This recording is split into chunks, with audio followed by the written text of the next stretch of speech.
So good evening, everyone. It's Colleen Cosette here from Nurture Network, and I'm very, very excited because we are actually having our first live session with matriculants who want to apply to various institutions. And tonight we have with us Bianca.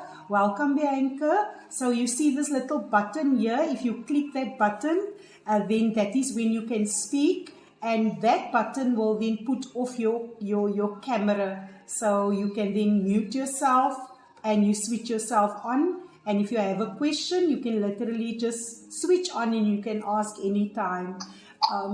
I would just like to introduce some people that's on the group. So my plan is going forward, we will be having these little sessions in the evenings. And that would help the matriculants who are at home so that they can log on at a time when it's more, I think it's more relaxed time now because it's after dinner, people are more free now. So I have actually brought on the group here a teacher who graduated recently, because I know you have your own teachers at school, but sometimes our teachers at the school have been teaching maybe for 15, 20 years. And then they are not maybe sure what is happening on the universities now. So that's why I got a teacher that graduated recently, that's working now in her first year. And then I have a student that recently applied, and I picked a student that applied to UCT. And she completed her first year successfully. And I will introduce her now. She also got a bursary because that is what many of our students and our applicants want. They want to apply for a bursary, and that's why I got someone who successfully applied for a bursary so that they can guide us. So let's introduce the first person, Miss Avril April, the teacher who graduated recently and started working. Avril, you can now. Hi, Avril. Hi. So just a few. Good evening, Karen. I can't hear you. Sorry. Okay. So let me see quickly. Can you hear me, Jade? Yes, Auntie Colin, I can hear you. And can you hear me, Miss Fredericks? Is it Lila? It's Layla. Layla? I can hear you. Okay. So Bianca, I think please have a look at your computer. At the bottom of the computer, there is a speakers feature. Maybe switch it on a bit. Make it a bit higher for yourself. Okay. Okay, she's going to maybe try again to get on. So, Avril, can you just tell us a little bit about how your first year was? Very short, and thank you for being here. Hi, ladies. My name is Avril. I'm a teacher, like Colin said, and I studied through Unisa. This is my second year now since I graduated. So I have a full year that I did, and then this is my second year now. Okay. Yeah, I chose to go that route because I needed to work at the time, so I couldn't study full time. So Unisa was an option for me so that I could work during the day and then study in my extra time, Colleen and ladies. Okay. So Jasmine, we're very interested to meet Jasmine because Jasmine actually got a UCT. She's at UCT and she got the bursary to study at UCT. And Jasmine can actually have the option of living there at UCT on the res as well. Hi, Jasmine. Hello, Auntie Colleen. How are you? I'm good. So, Jasmine, you got the bursary and you went through that whole process, and you'll tell us a little bit about that later? Yes, I will. Okay, so let me start quickly. And I just want to quickly run through and share the screen because it might be that some of you on the group here did not see what we did on Saturday, so that you know what our idea is for meeting the matriculants when we do meet in a group. So if I look at what we did on Saturday, and I'm sharing my screen with you, so you will see that I actually showed them how to apply, and I actually used UWC as an example. So it would be best for you to search for the academic calendar, because on that calendar, they will be able to tell you when you apply, when the closing date is. And usually on the university website, you will find that. And then you would click on apply here. That is what we said.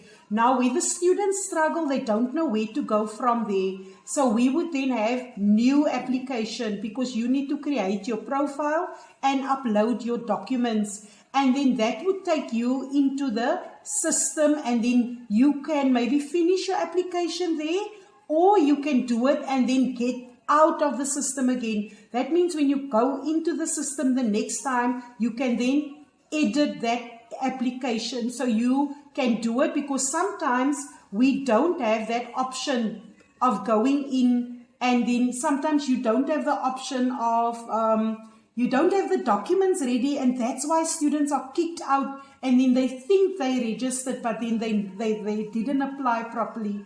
Another problem I see students have, they don't have the money to pay for the application fee. Some universities have an application fee and others don't.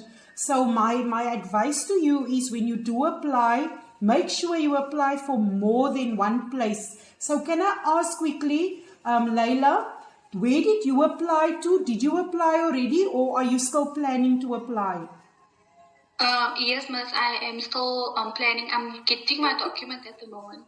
Okay. And then I know I will be settled to actually apply, and then they won't like kick me out or anything. I will first have all my documents, and then I will be able to apply. I haven't applied to anything yet, Miss. Okay. Welcome, Stacy. We see you join. Thank you for joining us. And Bianca, did you join for anything yet? Apply for anything, or are you still going to apply?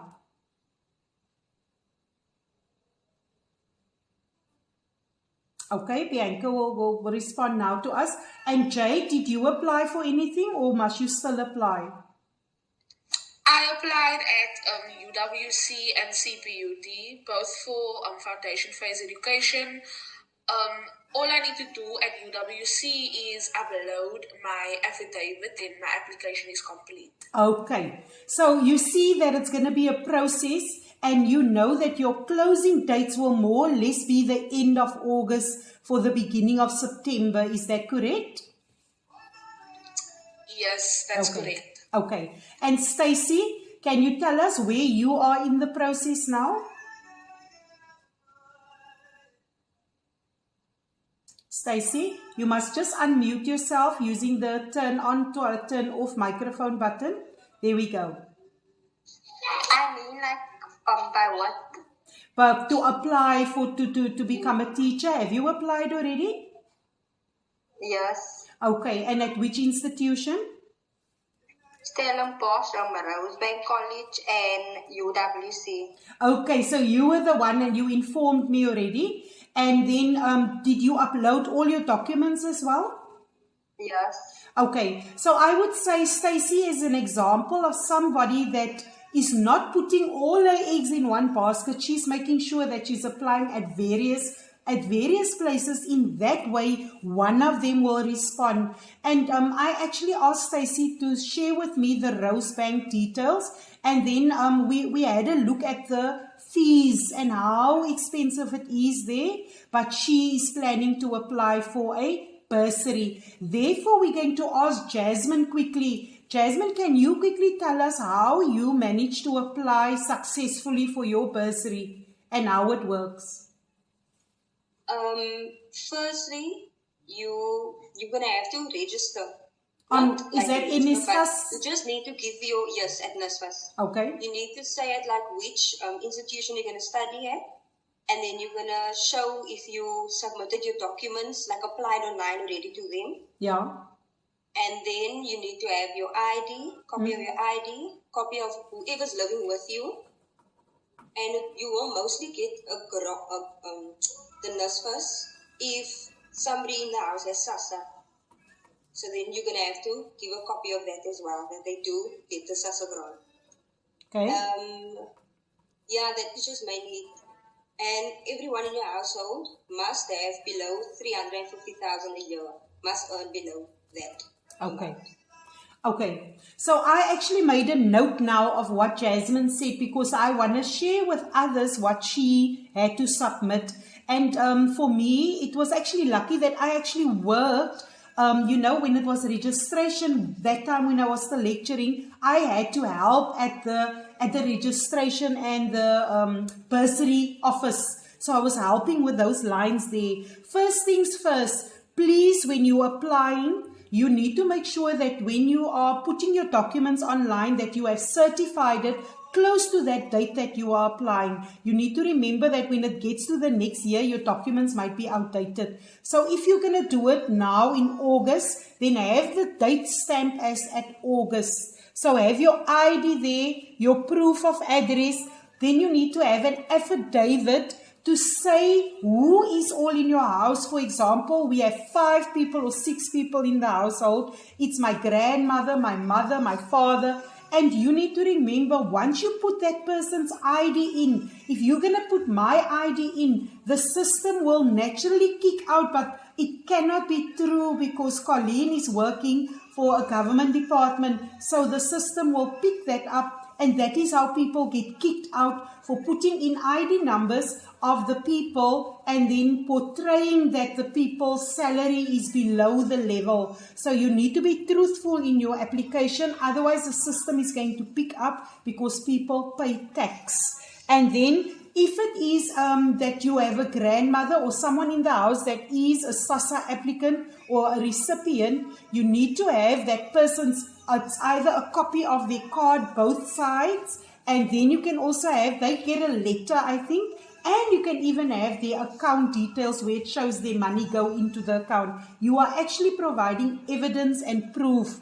Then, if somebody in the household, your mom, your dad, or someone unfortunately is unemployed, that is when you must have an affidavit stating this person is unemployed. Because, and even if there's someone in the household that you've lost, like a mom or a dad, unfortunately, then you can even have proof of the death certificate in your application. Now, please note 350,000 per annum, or you won't be a recipient. So they take the cumulative household income and that is how they score you. Meaning, Jasmine just said, you have to apply in 2021 for 2022. So you go to registration at the university with your reference number you've already applied online. That you need to look out for all the time. Is there any questions about that?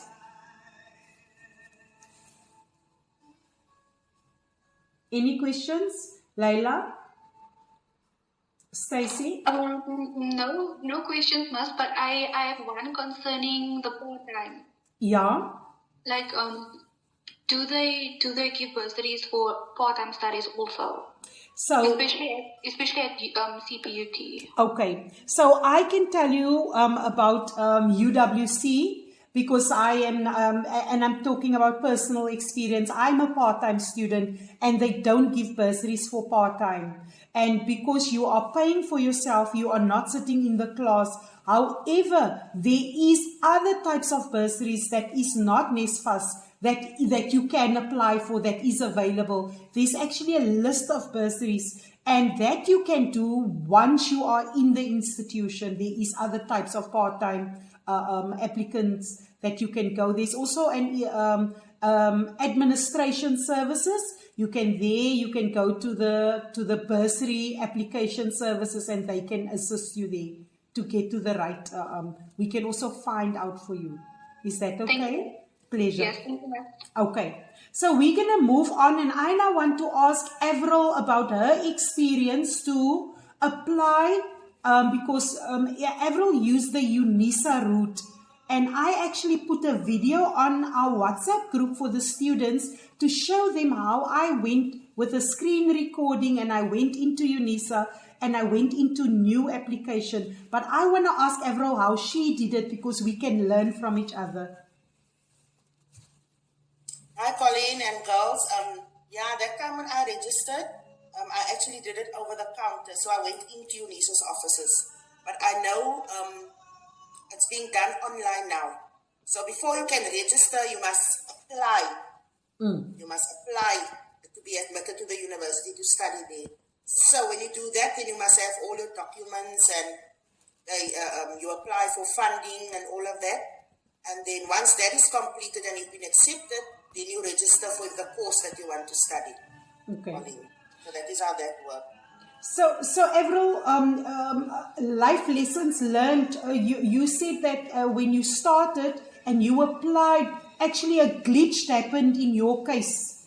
That was a tough lesson because it actually meant you took a bit longer due to that, where they maybe missed that with you at the beginning. Can you tell us more about that, Avril?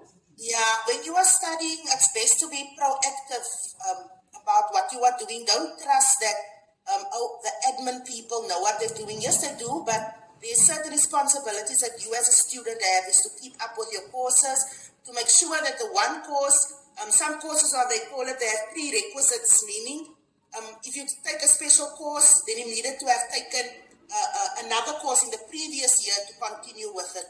So there's stuff like that that you need to know what subjects go together that are linked.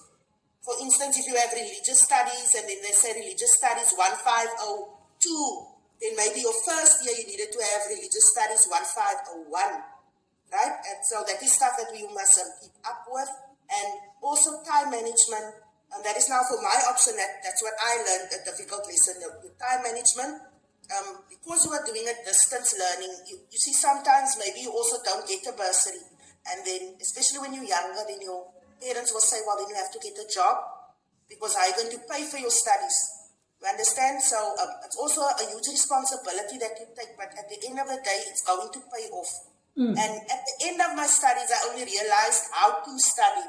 You should sit every second day or every third day, read through your work, not like me in my first 2 years, just a week before the exam, I'm trying to study 1,200 pages, and then you are stressed out, and so it's your time that you should manage, and look at your profile, look for messages from the university all the time, and be proactive in the learning process. Because when you are studying at the university, people expect you to not be a high school student.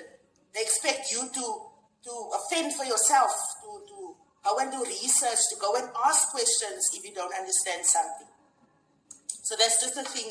It's different from high school, whereas teachers they guide you a lot at high school, and they will come tell you, you're going to miss this. This is the due date. Yes. Yeah. So you must just keep up here. Thank you, Avril. I think that is some valuable advice for our future teachers. And I wanted them to show us, Avril, what are you sitting with now, man? What we're not seeing behind the scenes there. So I'm actually sitting with my marking because it's very important. It has to be in tomorrow. So we're working through the night, but that's the joys of being a teacher. You get nice holidays, but they make up for it with the stress during the... So I think you guys will have, you will be in a profession where you are going to see firsthand the impact you have on someone's life. But it will also mean that your job is going to mean that you are going to take your work home. Whether it is that you worry about the student, whether it is that you must mark in the evenings, whether it is that you have assignments to set up and tests to set up, it is just part of the job, and there's extra responsibilities as well. Hi Bianca, back. We will give you the recording, don't worry. So I'm very, very happy to say that we've covered bursaries now. We know that we have to go on the system before the time, and I will guide you on our group. And then we know that when you are applying, now I've already shown you how to apply on UWC. I've shown you how to apply on Unisa. We have shown you how to apply on CPUT. I have actually put on short videos, screen recordings to show them how to go in. But I want to ask Stacey quickly, if Stacey can tell us about applying at Stellenbosch, how that process worked for her.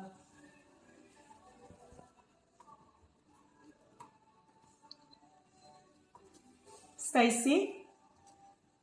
Yeah. Hi, can you maybe tell us your experience about applying at Stellenbosch? Like what? No, I want to know, was it difficult for you to go on the system? Was it easy for you to follow the system? Like we now discussed when we did the UWC and the CPUT one. It was easy to apply.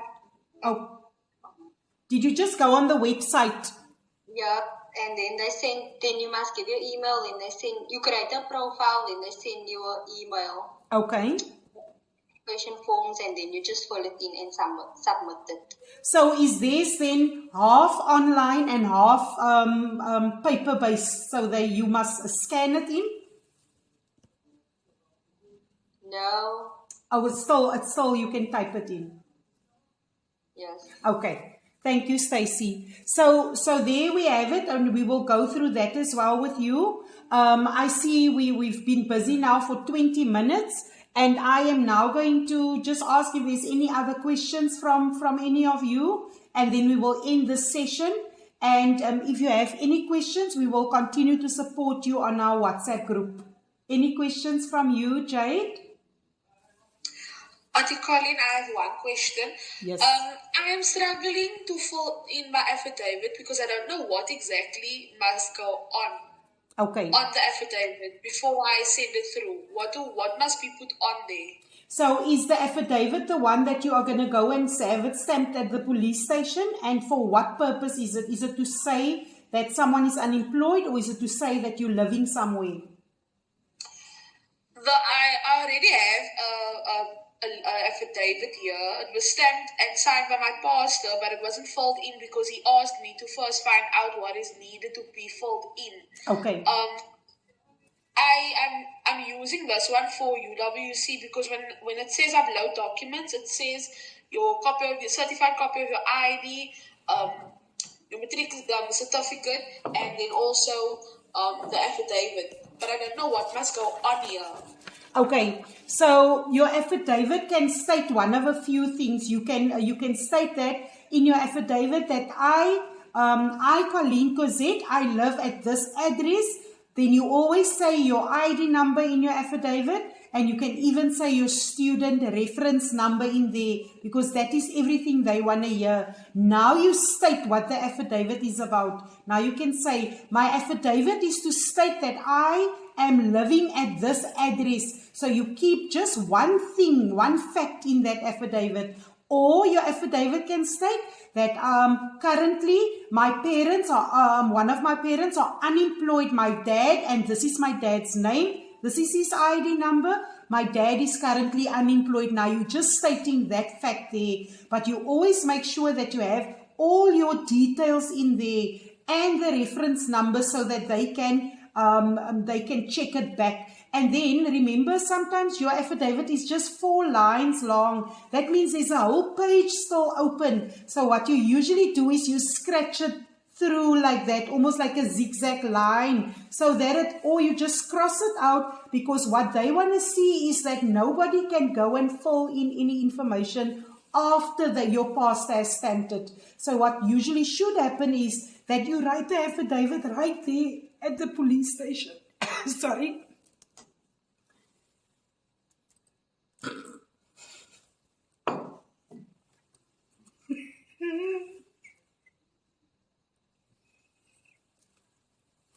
Avril is long. Sorry, guys. So we're ending the meeting. Thank you. I just have one question. Is it necessary to study the foundation phase with the effective phase? Avril, what do you... Yes? It's not necessary, but it might be beneficial, because then you can get a job at the primary and at the high school. But if you want to specialize or you want to be at the primary school, then you must study the foundation phase option. Because what I did was I did the intermediate and senior. That means from grade 7 till grade 9. So just to keep my options open for when I was looking for a job, then I could apply at the primary and at the high school. Okay, because I filled in an application form at UWC, CPUT, and UCT. I'm waiting for their responses. And then at colleges, I went to Northlink and False Bay. Yeah, so when you get accepted at university, maybe for a course that wasn't maybe what you intended, just for advice, I would suggest that you take it, because always afterwards you can change back again, but it's just to be accepted and admitted in the first place. That is what you should hold on to. Okay, and the bursary I applied at NSFES. I'm just waiting on the answer. Yes. So do you have a reference? That's a correct route. Colleen, back to you.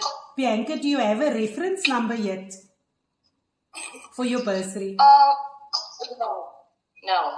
Okay, so I think you can check on the system, because usually they allocate a reference number to your ID, and that is what you can actually already put in on your application forms. Sorry, Colleen. Yes, Avril? We can't see you at this moment. You see, Avril? So Bianca, that is what I suggest, that you can go and check on the system. Every applicant has a reference number, and that you can already put in on your applications to universities and places. Okay, I was at Cape Town Navy base, but that was just for the 2 months of the winter seasons. I didn't actually complete my full Navy course, reason being I was still in a lower grade than what I am at today. Okay. So I left it. Left it because matric is actually the most important year for me. Excellent, yeah. So I wanted to ask Jasmine, what phase are you studying? At UCT, you don't study like the teaching course. You have to study a subject. Okay. Because at UCT, they don't give you that. So you have to study a subject that you want to teach. And I chose English. Okay. So then I'll do that for 4 years, and then I have to do an extra year, my postgrad. And then I can teach, but it's for FET. I chose FET. So Jasmine, yeah, Bianca, you can ask her. Sorry. I did take the one where they asked what subject I should take, and I took Afrikaans because it's my home language. Yeah. And I feel comfortable teaching Afrikaans because I speak it fluently, I write it fluently, I understand it fluently. So for me, taking Afrikaans is not a big problem. Yeah. And helping. Okay. Jasmine, what kind of the bursary? What do you get as a student? Just so students, because that is the kind of questions I get.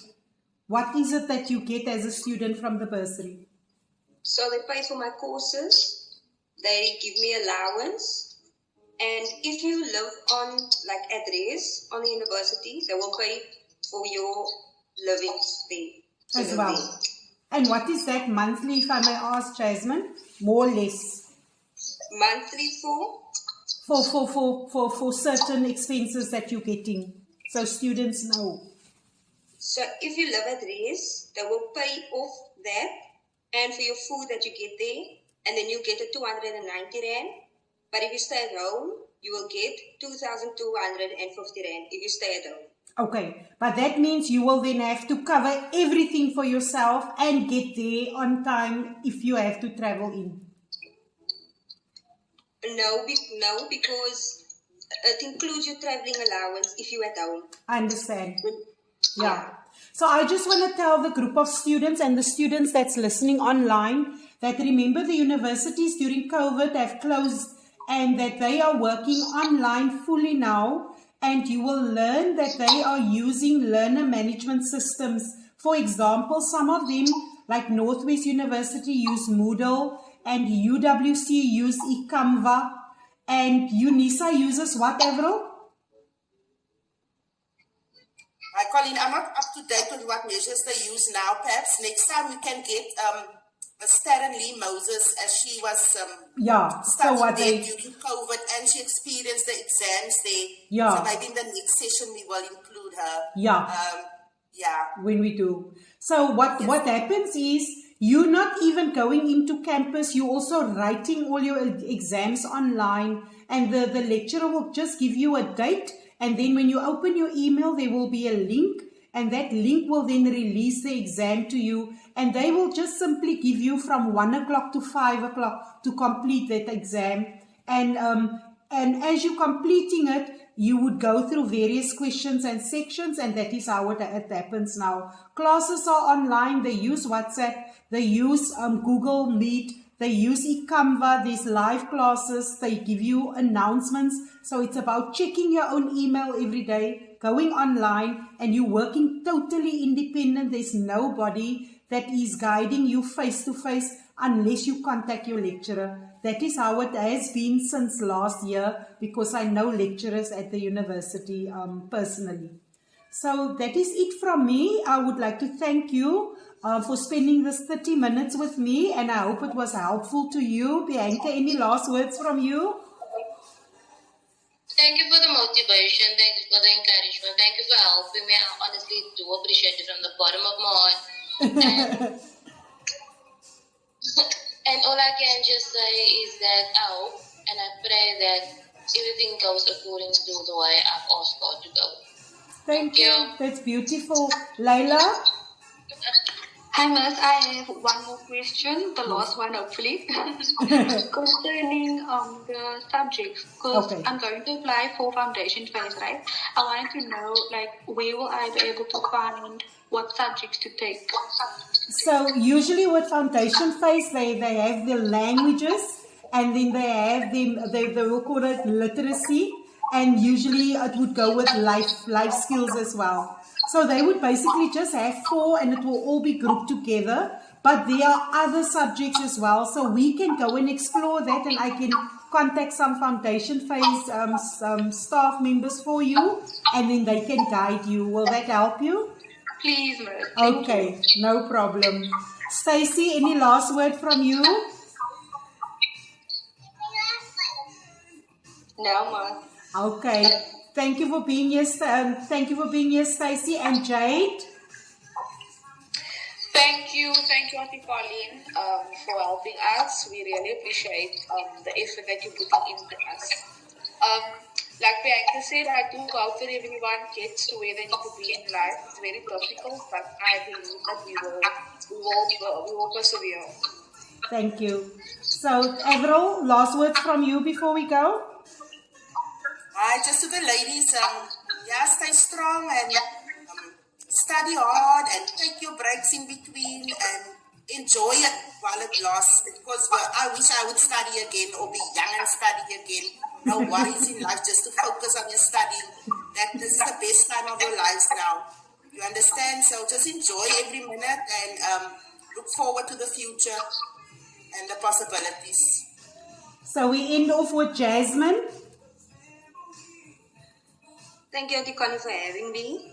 And to the girls, you need to manage your time well and work hard on your exams, especially your final exams. And I hope everything goes well. And I want to tell you, as we go along with Nurture Network, once you are in the university, then I would call you on these groups again to guide others in future, and that is how we will do it. So have a blessed evening further, everyone. Bye-bye. Bye-bye. Bye.